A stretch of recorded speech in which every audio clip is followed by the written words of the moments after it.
And on Materials Exchange, you've shameless plug here, you've been a buyer and a seller. Yeah, and that's kind of this idea of saying I'm a financial trader. That's how I look at this market. It's a liquidity provider, and I can be a buyer and a seller. When I buy, I have downside risk, and when I sell forward, I have upside risk. And something like the exchange has allowed me to view the market from a broader perspective and because we all have print, right?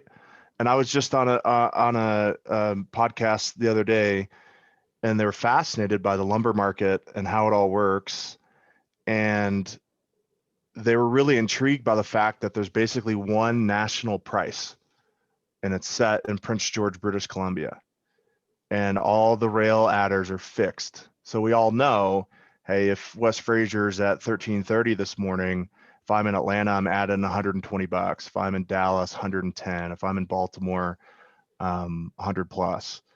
And with a live physical market exchange, it kind of breaks up that dynamic a little bit and allows you to see what I would call local basis, but local demand.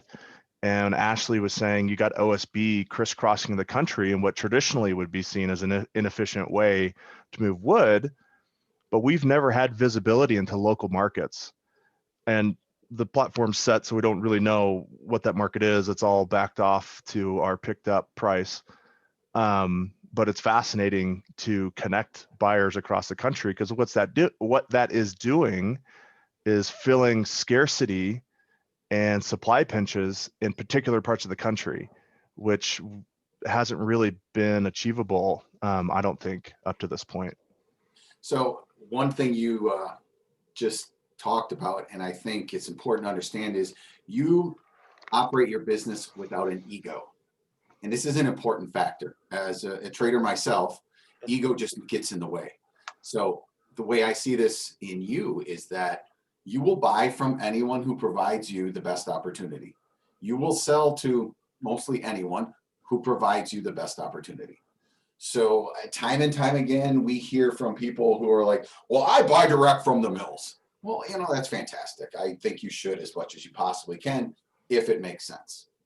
And I think you're a perfect example of, you're operating a business, and the most important thing to you is your own profitability, which means buy the best you can from the most reliable sources you can, sell to the people or entities that will provide you the easiest type of transaction, and once again, allow you to operate your business efficiently. So I give you kudos for that. Oh, yeah. Well, it's a commodity, so I don't really care where I get it from. It's somewhat the same. Lumber is a little bit more nuanced as per all your SKUs and everything you guys have on the screen. But at the end of the day, it's a commodity. So who cares where it comes from? Absolutely.